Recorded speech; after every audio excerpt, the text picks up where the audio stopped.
Shalom Bapak Ibu Saudara yang dikasih Tuhan. Apakah suara saya terdengar? Terdengar ya? Baik. Bapak Ibu, saya akan menyampaikan firman Tuhan. Berterima kasih untuk kesempatan dari semua hamba Tuhan, majelis yang ada dalam keterbatasan. Harusnya sekarang onsite, tapi terima kasih untuk pengertian semua dengan bentuk online seperti ini. Kiranya tetap tidak menghalangi jemaat Tuhan diberkati oleh kebenaran firman Tuhan di dalam ibadah pagi. Bapak Ibu, sebelum menyampaikan firman Tuhan, saya akan menyampaikan dengan bentuk PowerPoint ya. Ada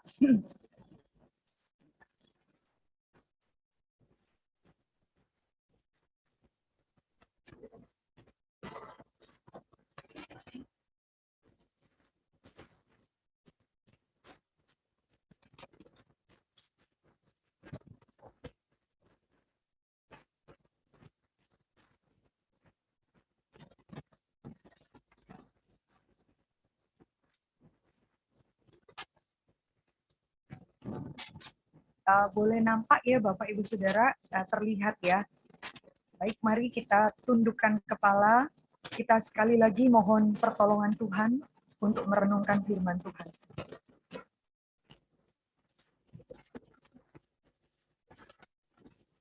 Mari kita masuk ke dalam doa. Bapa di dalam surga, Bapa yang baik Tuhan, kami sungguh bersyukur untuk semua kebaikan yang Tuhan beri. Dan kami berdoa Tuhan, sebentar kami akan membaca firman-Mu. Tuhan, biarlah Roh-Mu yang kudus bekerja seluas mungkin di dalam pikiran, di dalam perasaan keberadaan kami Tuhan. Memberikan satu hati yang rindu, hati yang haus Tuhan, untuk memikirkan jalan Tuhan, untuk merenungkan kebenaran-Mu Tuhan, sekaligus meletakkan diri kami di bawah kebenaran firman Tuhan. Tuhan, berkatilah kami semua sebagai seorang ibu, sebagai seorang bapak, sebagai seorang anak, sebagai seorang hamba di hadapan Tuhan. Berkatilah kami dengan berkat yang kekal, yaitu kebenaran firman-Mu. Terima kasih Bapa, dalam nama Tuhan Yesus. Amin. Bapak Ibu Saudara yang dikasih Tuhan, kebenaran firman Tuhan yang menjadi dasar kita masuk di dalam perenungan firman Tuhan dari Amsal. Amsal pasal 20 ayat yang ke-6. Bapak Ibu, bagian ini dipilih. Mungkin Bapak Ibu Saudara yang ada Alkitab yang membawa boleh buka. Tapi saya sudah siapkan, mari Bapak Ibu Saudara kita baca bersama-sama jemaat yang dikasih Tuhan. Tulisan dari hikmat di dalam Amsal 1, 2, 3. Amsal 20 ayat 6. Banyak orang menyebut diri baik hati, tetapi orang yang setia, siapakah yang menemukannya? Banyak orang menyebut diri baik hati, tetapi orang yang setia, siapakah yang menemukannya? Ya, kalau di dalam sebagian King James Version, most men will proclaim everyone his own goodness, but a faithful man who can find. Setiap orang akan proclaim his own goodness, kebaikan dirinya sendiri. Tetapi a faithful man, siapa dapat menemukannya? Bapak Ibu Saudara yang dikasih Tuhan, ini adalah satu observasi, pengamatan dari penulis Amsal, penulis kitab yang memiliki begitu banyak catatan hikmat yang masuk di dalam bagian firman Tuhan. Penulis Amsal itu mengamati, dia menemukan satu observasi pengamatan yang menjadi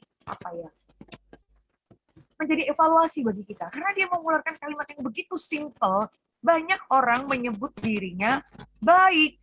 Tetapi orang yang setia, siapakah menemukannya? Kenapa penulis Amsal mengatakan demikian? Karena penulis Amsal itu memberikan kita satu peringatan, Bapak Ibu Saudara, bahwa orang baik itu banyak, mostly banyak. Tetapi orang yang setia itu jarang, itu susah dapetinnya. Itu tidak banyak orang yang seperti demikian, sulit. Itu pertanyaan retoris, ya, pertanyaan retoris yang pertanyaan retoris itu satu jenis pertanyaan yang kita sebenarnya udah tahu jawabannya. Jawabannya adalah apa? Tidak ada. Ya, siapa yang boleh menemukan orang yang setia? Nggak banyak orang yang setia. Coba Bapak Ibu perhatikan ya, apa yang diamati oleh penulis Amsal menjadi catatan bijaksana bagi setiap kita, peringatan buat kita. Bahwa dia mengatakan bahwa orang itu selalu menyebut dirinya itu baik. That's it, Bapak Ibu Saudara. Anda, saya, kita adalah orang-orang yang begitu mudah ya untuk menghitung kebaikan kita sendiri. Itu ada satu ilustrasi yang menarik ya, dia katakan ya kalimat-kalimat yang ada satira juga di situ, bahwa dia menyebutkan bahwa manusia itu kalau berjalan dia memiliki 2 kantong di depan, di kanan kirinya yang dia taruh di depan. Tapi dia juga punya kantong, 2 kantong yang dia taruh di pundaknya, kanan kiri di belakang. Kantong di depan itu adalah apa? Dia katakan, kantong di depan, tangan kanan dia akan terus melihat, berisi kebaikan-kebaikan dirinya. Dan kantong yang kiri dia taruh juga di depan. Untuk apa? Melihat keburukan-keburukan orang lain. Jadi cuman taunya apa? Menghitung berapa banyak kebaikan saya, dan Anda dan saya gampang sekali menghitung berapa banyak keburukan orang lain. Kalau kita melihat ya secara keseluruhan catatan dalam Amsal. Jadi dia tuh sangat peka untuk melihat betapa kita itu mudah sekali membanggakan kebaikan kita. Ingat terus, kalau udah tolong orang itu ingat terus. Jasa kita diingat terus, pengorbanan kita diingat terus. Tahu tidak berapa susahnya jadi seorang ayah, jadi seorang ibu. Tahu tidak saya sudah berkorban sebagai seorang pengurus. Ya, kalian itu merusak kata berkorban. Di dalam kata pengorbanan itu ada satu kebenaran. Orang yang berkorban itu sendiri nggak sadar loh kalau dia berkorban. Nah, itu baru berkorban. Kalau orang itu sadar dia berkorban, itu namanya dia tanam jasa. Jadi Amsal itu katakan, orang itu mostly people itu ya will proclaim his own goodness, kebaikan saya. Jangan lupa ya, saya sudah tolong kamu, saya sudah berbuat baik pada kamu, jangan lupa. Celakanya tangan kiri dia juga susah lupa keburukan orang lain. Dan di belakang, dia gampang sekali melupakan kebaikan orang lain. Dan gampang sekali menaruh di belakang keburukan dirinya sendiri. Maka Bapak Ibu ajarilah kepada anak-anakmu, kalau kau terima kebaikan dari orang lain, jangan pernah lupakan seumur hidup. Jangan anggap remeh orang-orang yang menolong berbuat baik pada kita. Tapi juga jangan sembarangan untuk taruh apa? Keburukan diri di depan. Harusnya kita taruh kebaikan orang lain itu di depan dan taruh keburukan diri di depan, sehingga kita jadi orang-orang yang tahu rendah hati, menghargai anugerah Tuhan, tidak menyombongkan diri. Maka Bapak Ibu Saudara, tidak heran kita sulit sekali mengampuni orang, menghitung ya, dan kadang-kadang maafkan. Ada orang-orang tertentu bisa menikmati ya, membicarakan keburukan orang lain dan merasa diri hebat di sana. Dan di antara kita itu begitu sulit sekali untuk mengakui bahwa kita bersalah, mengakui keburukan kita. Seorang ayah mungkin begitu merasa gengsi sekali untuk minta maaf kepada istrinya atau kepada anak-anaknya. Ya, sulit sekali karena mungkin berpikir kalau maaf itu tanda kelemahan, kalau maaf itu tanda kekalahan, sehingga sering kali kita tuh justru menaruh keburukan kita di belakang dan kemudian playing safe. Ya namanya juga manusia, mana ada yang sempurna sih? Ya, terimalah saya apa adanya. Saya dari lahir itu begini. Ya, memang kata-kata saya itu kasar, tapi saya nggak maksud begitu. Bahkan dia keburukan tuh taruh di belakang semua, taruh di belakang ya. Bahkan dia begitu mengatakan pada orang lain yang dia sakiti, mungkin kamu jangan terlalu sensitif dong. Ya, saya nggak maksud menyakiti hatimu. That's it, Bapak Ibu Saudara.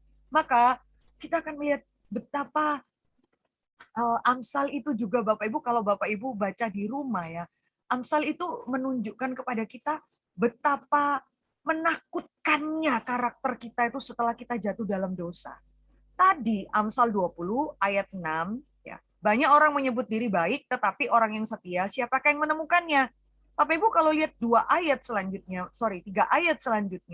Saudara akan menemukan ayat yang 9, itu penulis Amsal juga memberikan satu kalimat bentuknya retoris lagi ya. Ya. dan bentuknya satu kalimat retoris yang kita tahu lah jawabannya seperti apa ya. Yang Amsal katakan, coba mungkin bapak-bapak di rumah boleh bantu ya, walaupun ini bentuknya online, kita tetap beribadah. Boleh bantu saya untuk membacakan bagian ini ya. Coba lihat bagaimana kesimpulan Amsal di bawahnya. 1, 2, 3. Amsal 20 ayat 9. Siapakah dapat berkata, aku telah membersihkan hatiku, aku tahir daripada dosaku. Ya. Bapak-bapak, ibu-ibu, anak-anak sekalian yang dikasih Tuhan, kita melihat ini loh analisa dari penulis Amsal, kitab bijaksana, bahwa orang yang setia itu jarang, sulit dapetinnya. Kalau orang merasa diri baik, itu banyak. Dan kenapa bisa demikian? Karena apa? Karena hati manusia itu setelah jatuh dalam dosa, wah, Bapak Ibu Saudara, penuh dengan kelicikan. Maka siapa yang bisa membersihkan aku dari tahir dosaku? Bapak Ibu Saudara yang dikasih Tuhan, setia itu adalah panggilan yang serius dalam kehidupan kita. Ya, karena Alkitab bandingkan orang baik buat berbaik sekali-kali gampang. Nolong orang sekali-kali gampang. Ya, mengampuni orang, Petrus tanya berapa kali harus mengampuni? 1 kali, 2 kali, berapa kali? Sekali-kali, oke. Tapi kalau terus harus setia kepada orang-orang yang menjahati saya, orang-orang yang nggak tahu terima kasih, setia itu sulit sekali. Bapak Ibu, kita hidup di tengah-tengah zaman yang kesetiaan itu very luxury ya, very precious ya, dan itu menjadi sesuatu hal yang mahal sekali karena kita menemukan anak-anak yang sekarang itu milenial sekarang. Ayo coba anak-anak pikirkan, ingin tahu banyak hal, ingin lihat banyak hal, tapi juga gampang bosan. Banyak hal, ini bosan, itu bosan, yang sini bosan, ya dengarkan firman Tuhan sebentar bosan, nonton saking banyaknya lama-lama bosan.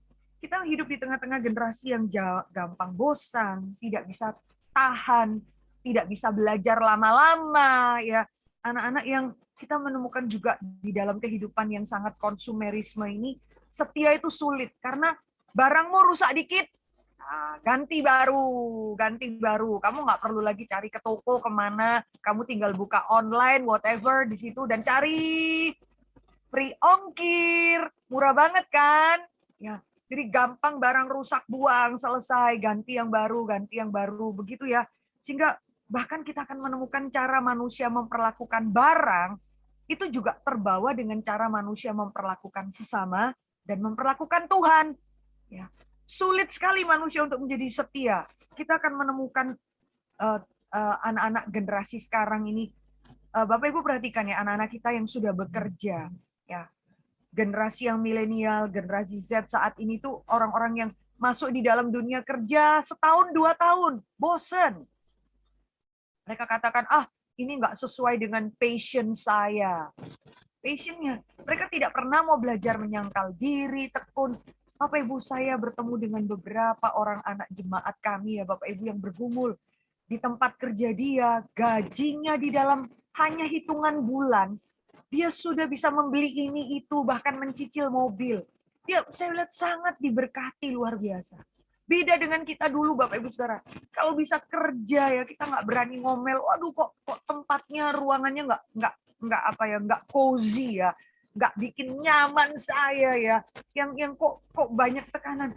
Dia mengeluhkan banyak hal dan dia bilang, aduh saya bosen Saya tanya, berapa tahun kamu udah di situ? Dia lalu senyum, masuk 9 bulan sih, Bu. Ya ampun, ya kita menemukan orang-orang yang gampang bosan dan dia sulit berterima kasih ya. Sulit berterima kasih, gampang dia lalu bilang, udah deh saya mau butuh tantangan. Saya butuh sesuatu karena 9 bulan di tempat ini saya sudah bosan. Saya perlu keluar, tinggalkan, cari pekerjaan yang lain. Dan Bapak Ibu di tengah-tengah zaman ini yang walaupun pandemi itu beberapa sudah menurun, tapi belum endemi secara total. Dia berani keluar pekerjaan kemarin, bulan lalu ya. Dan sekarang baru tanya, aduh, dia melamar sana sini, ternyata tidak mudah. That's it, kita menemukan orang-orang yang demikian. Dan kebawa di dalam kehidupan pernikahan, Bapak Ibu Saudara. Ya, kalimat sampai maut memisahkan kita pun menjadi sesuatu yang teori ideal banget ya. Itu mah orang Kristen terlalu mengada-ada. Ya itu ideal bagus sih, tapi itu non jauh di sana, itu kagak bisa dihidupin. Atau kalimat-kalimat, ya ibu belum tahu lah berapa kasar suami saya, atau berapa rewel, atau bahkan kalimat-kalimat karena perzinahan, maka boleh mengizinkan divorce, cerai, dan lain sebagainya. Sehingga setia itu menjadi sesuatu hal yang aneh bagi kita sekarang. Yang menjadi sesuatu hal yang mungkin kita pikir, waduh, nggak bisa deh saya lakukan itu. Maka Bapak Ibu Saudara, bagaimana kita menjadi orang yang hidup dalam kesetiaan? Kita tahu bahwa setia itu tidak mudah. Setia itu mengapa menjadi sesuatu yang sulit? Karena kita belajar di dalam Tuhan. Setia itu adalah pekerjaan Roh Kudus. Ya, pekerjaan Roh Kudus, sehingga hanya orang-orang yang lahir baru yang bisa mengerti betapa susahnya sekaligus betapa indahnya panggilan untuk menjadi setia. There is not easy, memang. Tetapi hanya orang-orang yang memiliki Roh Kudus yang sadar bahwa oh, itu adalah buah Roh Kudus ada di dalam hatiku. Ya, dari 9 rasa buah roh yang ada, kesetiaan adalah poin ke-7 yang harus ada di dalam diri kita. Kita nggak bisa milih jadi orang Kristen. Oh, saya punya kasih, punya sukacita, damai sejahtera. Tapi sorry ya Bu, saya agak sulit untuk setia. Saya orangnya tuh gampang bosan ya. Saya orangnya itu gampang ingkar janji ya. Tapi oke lah, saya kan bisa ada kasih, sukacita, ya, kemurahan. Tapi saya sulit setia. Nggak ada Bapak Ibu Saudara. Ya, buah roh itu menjadi satu paket pertumbuhan dalam diri kita. Bertumbuh bersama-sama. Anda dan saya itu bertumbuh, itu nggak bisa. Oh, hidung saya bertumbuh ya, tangan saya sebelah sini bertumbuh. Tapi sorry, ya telinga saya belum bisa bertumbuh. Jadi bagian ini aja yang bertumbuh. Nggak mungkin. Kita menjadi manusia yang aneh. Ya, kalau kita berkatakan bagian tangan saya bisa bertumbuh dengan sehat, tapi sorry ya, kaki saya yang bagian ini masih belum bisa bertumbuh sehat. Jadi terus kecil, kita menjadi orang yang aneh. Tidak. Ya, Alkitab katakan buah roh, walaupun itu bukan kemudian langsung jadi sempurna, tapi progresnya itu berjalan bersama-sama.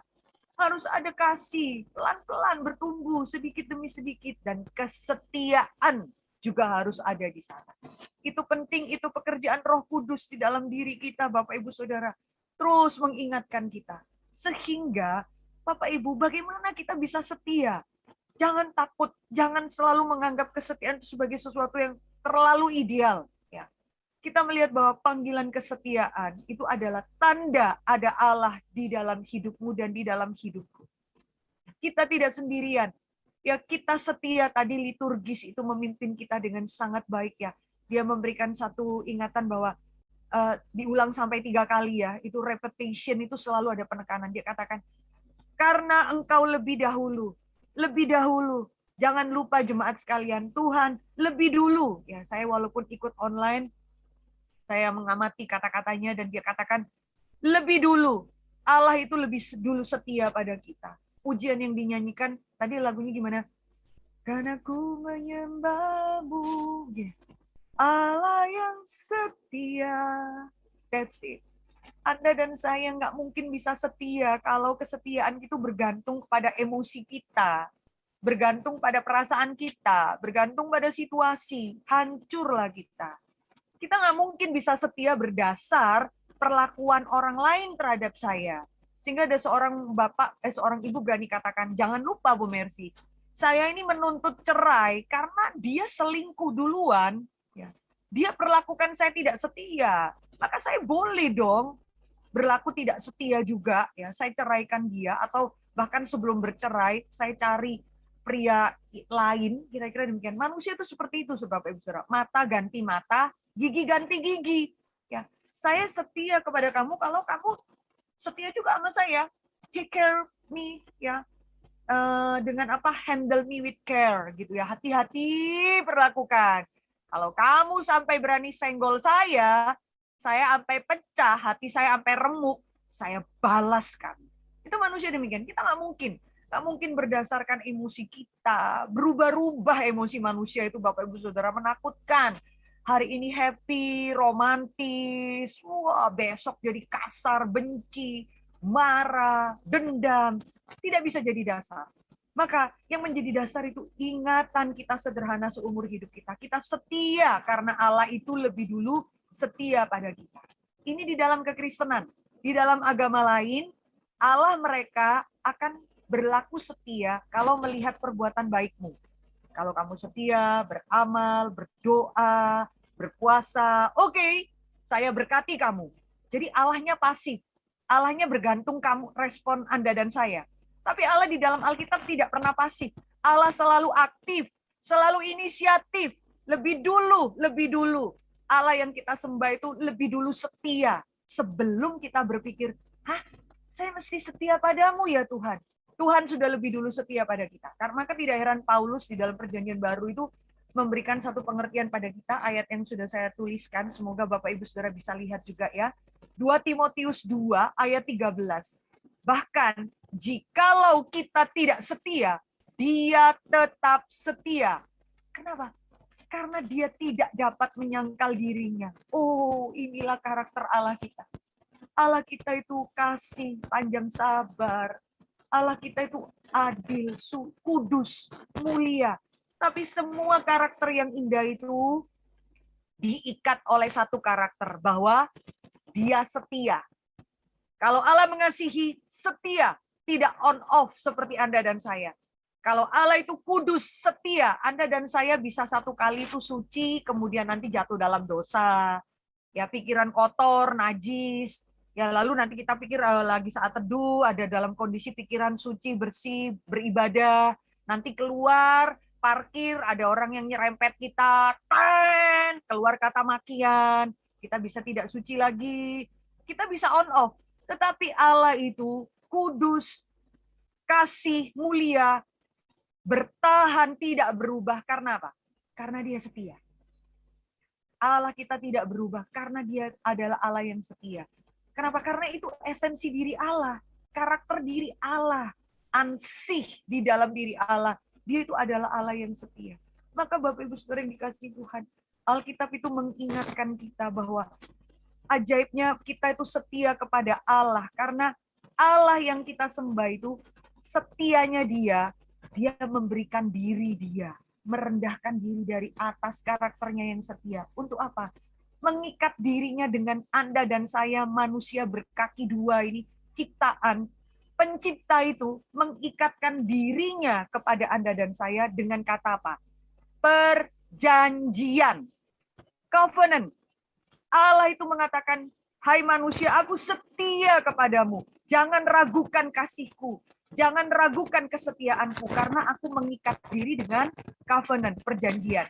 Ulangan 7 ayat 9, sebab itu haruslah kamu ketahui bahwa Tuhan Allahmu, dialah Allah yang setia, yang memegang perjanjian dan kasih setianya terhadap orang-orang yang kasih kepadanya, dan berpegang pada perintahnya sampai kepada beribu-ribu keturunan.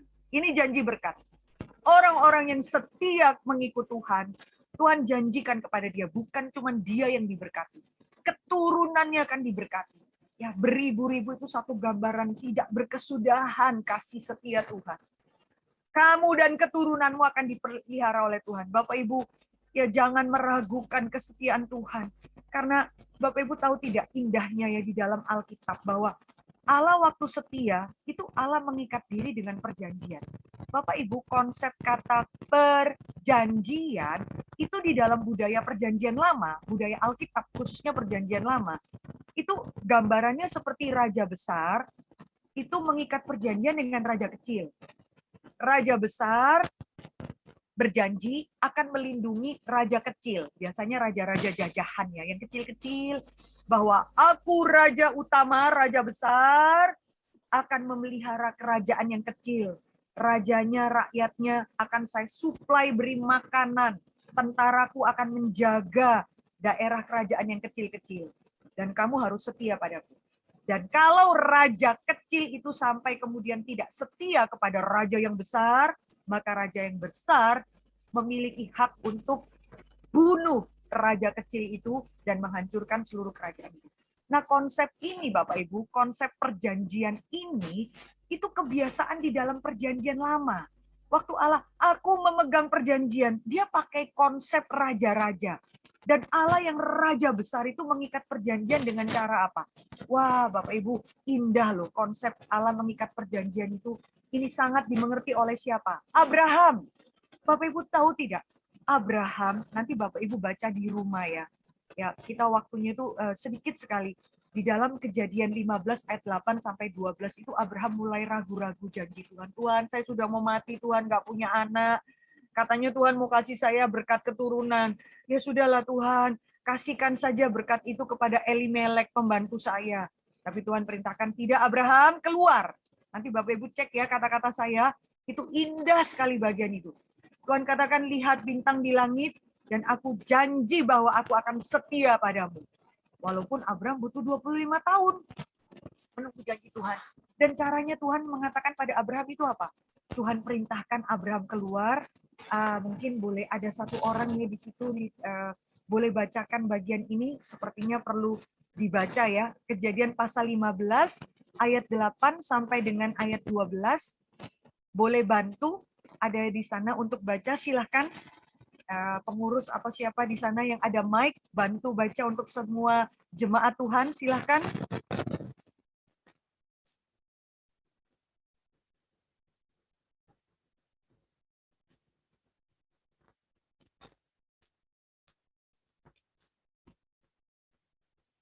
Masih menunggu ya?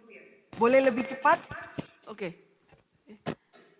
Kata Abram, ya Tuhan Allah, dari manakah aku tahu bahwa aku akan memilikinya? Firman Tuhan kepadanya, ambillah bagiku seorang lembu betina berumur 3 tahun, seekor kambing betina berumur 3 tahun, seekor domba jantan berumur 3 tahun, seekor burung tekukur, dan seekor anak burung merpati. Diambilnyalah semuanya itu bagi Tuhan, dipotong 2, lalu diletakkannya bagian-bagian itu yang satu di samping yang lain, tapi burung-burung itu tidak dipotong 2. Ketika burung-burung buas hinggap pada daging binatang-binatang itu, maka Abram mengusirnya. Menjelang matahari terbenam, tertidurlah Abram dan ya, menyenyap. Tertidurlah Abram, ayat 17. Ketika matahari telah terbenam dan hari menjadi gelap, maka kelihatanlah perapian yang berasap beserta suluh yang berapi lewat di antara potong-potongan daging itu. Terima kasih, bandingkan dengan Yeremia ya. Yeremia yang tadi saya tulis di depan. Yeremia pasal 34 ayat 18. Bolehkah siapa yang sudah dapat bantu untuk kita? Ya tadi liturgis juga oke, silakan. 34 ayat 18, silakan.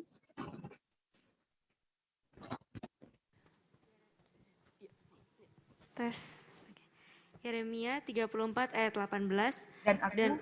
Dan aku akan menyerahkan orang-orang yang melanggar perjanjianku dan yang tidak menepati isi perjanjian yang mereka ikat di hadapanku, dan memotong anak lembu jantan menjadi 2 untuk berjalan di antara belahan-belahannya.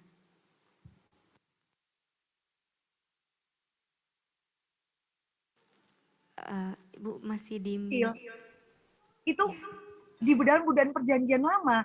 Abraham sangat mengerti karena Tuhan yang kasih tahu. Bahkan Yeremia diberitahu kalau 2 raja itu mau mengadakan perjanjian, maka raja besar menuntut diberikan binatang, lembu, kambing, domba, dibelah 2, tubuhnya itu dibagi 2, lalu ditaruh kanan dan kiri, darah itu ada di tengah.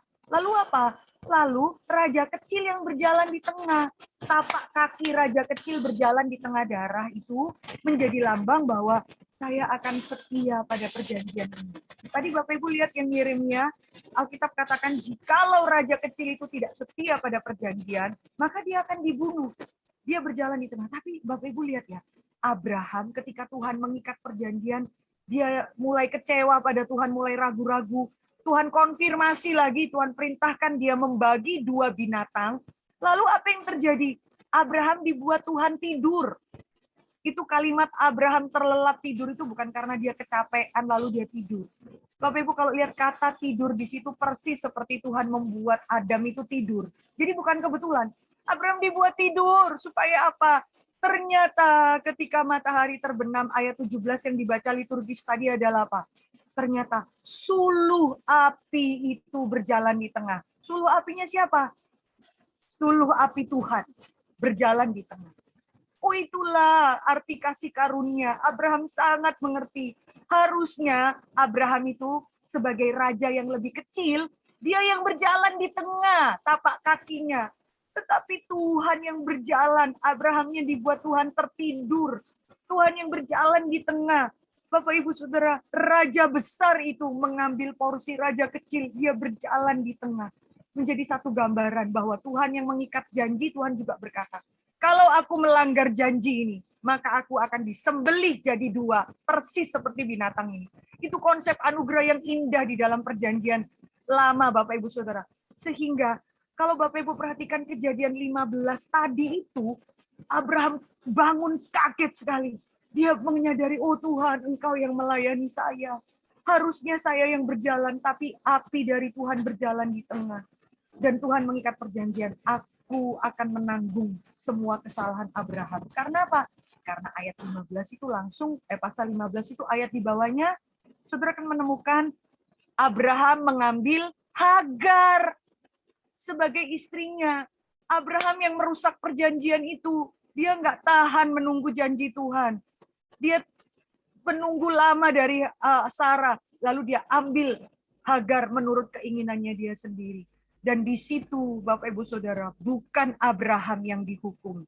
Tetapi apa? Nanti kelak di dalam perjanjian baru kita tahu bahwa Yesuslah yang berjalan di tengah. Tiang api itu yang berjalan di tengah. Menggambarkan Yesuslah yang menyerahkan dirinya. Bukan Anda dan saya yang dibunuh oleh Tuhan. Tetapi anak Allah yang dibunuh. Untuk apa? Untuk menyatakan kesetiaannya kepada Anda dan saya. Itulah berita salib, Bapak Ibu Saudara. Itulah keindahan, sehingga Alkitab mau mengatakan kepada kita, kita setia, ingatlah, bukan karena kamu dan saya, tetapi karena Yesus sudah lebih dulu setia pada kita. Dia mengikat perjanjian, dan bukan hanya itu, dia mencurahkan darah. Abraham tidak setia. Anda, saya tidak setia. Kita semua orang-orang yang gagal sebagai raja kecil menggenapi perjanjian itu. Tetapi Allah yang mengerjakan itu di dalam Kristus. Sampai di atas kayu salib, dia berseru dengan suara yang nyaring. Sudah genap. Selesai. Janji yang diberikan di Taman Eden kepada Adam dan Hawa.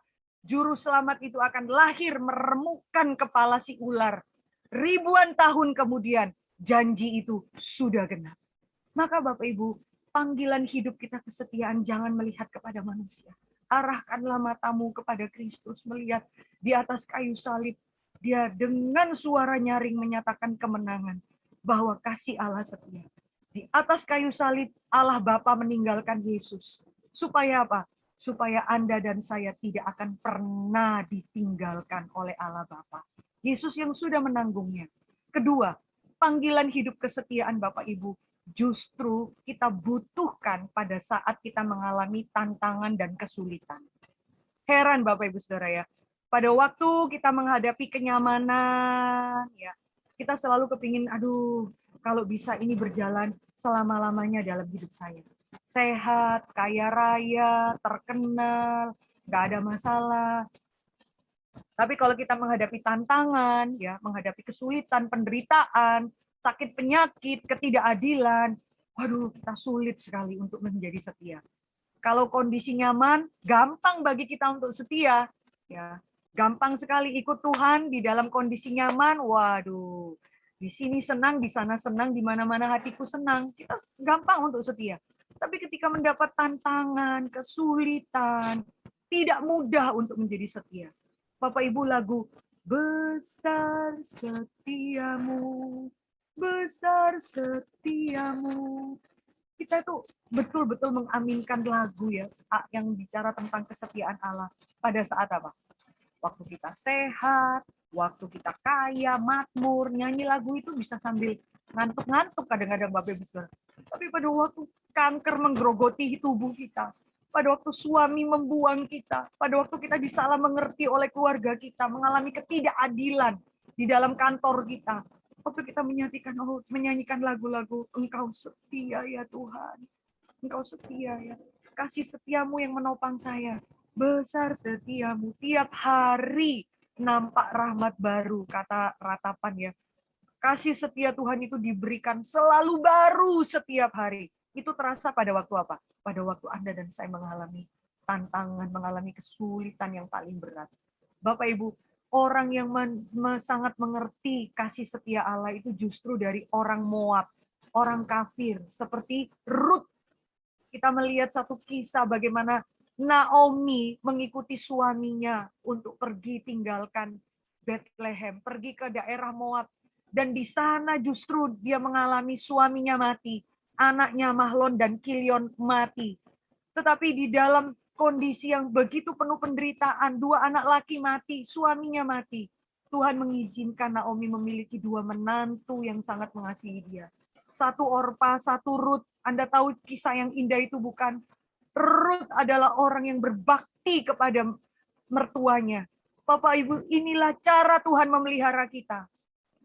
Tuhan tahu bahwa yang dibutuhkan dibutuhkan oleh Naomi yang sudah tua itu apa? Seorang ibu janda tua yang menderita. Suami mati, anak mati. Dia begitu menderita. Apa yang dibutuhkan? Apa Bapak? Awas loh kalau jawab kawin lagi. Apa yang dibutuhkan? Kalau sudah suami mati, anak mati, sudah usia tua. Tuhan tahu bahwa yang dibutuhkan seorang ibu yang tua yang menderita adalah persahabatan, adalah pertemanan, teman curhat, teman yang sama-sama menanggung penderitaan. Luar biasa, Tuhan kirimkan siapa? Rut. Rut menjadi menantu yang menemani mertuanya.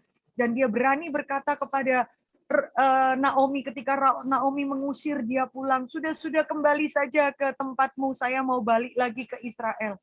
Naomi katakan, tidak ibu mertuaku, kemana engkau pergi aku ikut. Allahmu adalah Allahku juga. Aku mau setia ikut engkau. Aku tidak memikirkan lagi. Rut masih muda. Dia masih bisa menikah lagi. Dia masih bisa punya anak. Tapi dia belajar setia, Bapak Ibu Saudara. Rut adalah perpanjangan tangan Tuhan untuk memelihara seorang ibu mertua yang banyak penderitaan seperti Rut. Bapak Ibu, maukah engkau menjadi perpanjangan tangan Tuhan untuk memelihara orang-orang di sekitar kita? Mungkin ada di antara Anda yang merawat orang tua yang sudah tua sekali. Ya, saya sendiri punya jemaat itu merawat orang tuanya, Bapak Ibu Saudara, yang sakit stroke ya, papanya belum percaya Tuhan, Buddha. Waduh, kami datang ke rumahnya, papanya itu ambil air, bisa aqua itu Bapak Ibu Saudara lemparkan ke anaknya ya. Papanya kasar sekali. Pada waktu kami datang ya, dia bilang, aduh terima kasih Ibu Pendeta, baik sekali ya. Saya sampai bilang pada dia, Bapak saya ini tidak baik loh. Saya itu tengok kamu itu cuma sekali-kali, setahun cuma sekali. Tapi Bapak harus lihat anak Bapak ini, yang perempuan ini ya, dia umur sampai tidak menikah ya, merawat papanya ya, anak-anak yang lain tidak mau merawat. Saya katakan padanya, saya bukan mau menggurui Bapak ya, bukan mau menghakimi. Tapi anak ini begitu setia melap air liurnya, memandikan dia. Bapak Ibu memang begitu ya. Kadang-kadang kita perlakukan ya kesetiaan itu seperti orang yang baik pada kita itu receh ya. Anak harusnya begitu. Maka saya bilang pada Bapak Ibu, tidak. Saya tidak setia ya. Saya kelihatan baik karena saya tengok kamu setahun cuman sekali. Mungkin pada waktu Natal atau Paskah. Tapi ada orang yang merawat kamu setiap kali ya. Orang baik banyak, sekali-kali datang. Tapi orang yang setia, siapa yang menemukannya? Dan biarlah kamu menjadi orang perpanjangan tangan Tuhan untuk menyatakan kesetiaan Tuhan pada orang lain. Dan orang-orang seperti demikian pasti diberkati Tuhan. Tidak ada orang yang setia yang tidak diberkati Tuhan. Ya, Bapak Ibu, orang yang setia seperti Rut akhirnya dari rahimnya melahirkan nenek moyang Mesias. Rut akhirnya menikah dengan Boas. Dari Rut dan Boas inilah keluarga itu sungguh diberkati Tuhan. Lalu nanti keturunan juru selamat Mesias lahir dari rahim Rut. Seorang apa? Kafir. Orang bangsa Moab. Orang yang harusnya tidak terhitung. Bapak Ibu, kita melewati kesetiaan justru pada waktu apa? Di dalam tantangan menghadapi kesulitan. Jangan takut Bapak Ibu Saudara. Penderitaan itu ada batasnya. Kesulitan itu limited, ada batasnya. Tapi kasih setia Tuhan tidak ada batasnya dalam kehidupan kita. Kasih setia Tuhan tidak ada batasnya dalam kehidupan kita. Dan terakhir, Allah itu menuntut kita untuk setia karena karakter Allah adalah setia. Allah menuntut kita setia dan Allah yang menuntut sekaligus Allah menuntun kita untuk setia. Engkau yang mungkin keletihan, engkau yang mungkin merasakan satu kekecewaan, engkau yang mungkin tergoda untuk kemudian menjadi tidak setia. Mintalah pada Tuhan untuk menjadi orang-orang yang setia. Setia, bahkan Alkitab katakan setia perkara kecil. Ya, Bapak Ibu Saudara ngomong, saya setia padamu, itu gampang. Talk is cheap. Bicara itu murah, gampang. It is easy. Tetapi walk the talk. Walk the talk. Jalani apa yang kamu lakukan. Yang kamu katakan, that is not easy. Kita butuh belas kasihan Tuhan, menuntut kita, menuntun kita. Dan jangan lupa Bapak Ibu Saudara, mata Tuhan itu mencari orang yang setia. Bukan orang yang baik, orang yang pintar nyanyi, orang yang suka kasih uang, orang yang melayani, bukan. Alkitab katakan, satu kali cerita talenta ya, peristiwa talenta, 5 talenta, 2 talenta, 1 talenta. Tuhan akan menyambut tuannya itu pulang dan mengatakan, hai hambaku yang baik dan setia. Baik tidak boleh dilepaskan dari setia. Karena orang baik itu banyak. Sekali-kali baik. Tetapi Alkitab katakan, hai hambaku yang baik dan setia. Engkau sudah setia perkara kecil. Mari masuklah ke dalam rumah Tuanmu. Nikmatilah kebahagiaan bersama Tuanmu. Oh, itu janji bagi orang-orang yang setia. Tuhan memberkati kita Bapak Ibu Saudara yang dikasihi Tuhan. Ingatlah bahwa seringkali kita tidak setia, Allah itu setia. Bapak Ibu, satu kali ada seorang bapak yang sudah tua. Dia ingat hari ini istrinya ulang tahun. Dia sudah umur sekitar 77 tahun. Dia persiapkan kado untuk istrinya. Lalu dia pergi untuk menemui istrinya. Bapak Ibu, di tengah jalan dia ditubruk oleh seorang pemuda, ya. Di antara gang itu seorang pemuda, lalu pemuda itu kaget, Bapak maaf ya. Lalu pemuda itu menolong bapak yang tua ini untuk mengambil hadiahnya ya. Lalu pemuda ini tertarik dan katakan, wah Bapak membuat hadiah untuk anakmu, untuk cucumu. Bapak yang tua ini katakan, bukan, saya persiapkan hadiah untuk istri saya. Oh, istri Bapak ada di mana? Oh, istri saya lagi ada di ruang depan sana. Saya mau menuju ke tempat panti jompo yang ada di ujung jalan. Lalu pemuda itu katakan, oh, istri Bapak di panti jompo. Lalu bapak yang tua ini katakan, ya, istri saya akhirnya masuk di panti jompo karena dia sakit demensia yang parah, Alzheimer. Dia sudah lupa. Saya tidak bisa merawat dia. Dia sering marah-marah, dia sering lupa. Namanya lupa. Dia juga lupa kalau saya suaminya. Jadi dia sering mencelakakan dirinya. Pergi dari rumah dan tidak bisa kembali. Jadi dibawa ke panti jompo, ada banyak orang yang menjaga dia. Terus, loh, Bapak ini bawa hadiah untuk siapa? Untuk istri saya. Lalu pemuda ini tanya, emangnya istri Bapak masih ingat kalau hari ini ulang tahun? Bapak itu jawab, ya, istri saya pasti tidak ingat kalau hari ini ulang tahunnya. Dia juga pasti tidak ingat kalau saya ini suaminya. Dia selalu mengusir saya. Jadi kenapa? Bapak itu katakan, tidak apa-apa istri saya tidak ingat saya. Yang penting saya ingat dia adalah istri saya. Saya tidak mungkin bisa lupa bahwa dia istri saya. Dan saya sudah berjanji di hadapan Tuhan untuk setia dalam suka dan duka. Oh, indah sekali Bapak Ibu Saudara. Bapak tua ini berkata, ya nggak apa-apa, istri saya pasti lupa dengan saya. Karena dia sakit, tapi saya nggak mungkin lupa. Karena saya adalah suami. Bapak Ibu, Tuhan memberkati kita dalam perjalanan iman kita. Jangan lupakan bahwa Anda dan saya sudah menerima kasih yang begitu sempurna. Kesetiaan yang begitu sempurna. Bertahanlah. Karena kita melihat pengorbanan Kristus di kayu salib. Allah Bapa memalingkan muka dari Yesus ketika dia disalib. Supaya Tidak ada satupun anak-anak Tuhan Allah Bapa palingkan muka dari kita. Kesetiaan Allah menopang hidup kita. Mari Bapak Ibu Saudara, kita tundukkan kepala, kita masuk di dalam doa. Mintalah Roh Kudus untuk menolong kita menjadi suami yang setia, menjadi istri yang setia di dalam segala keadaan, menjadi anak-anak yang setia memegang imanmu dan tidak mengkompromikan imanmu. Mari kita tundukkan kepala, kita berdoa.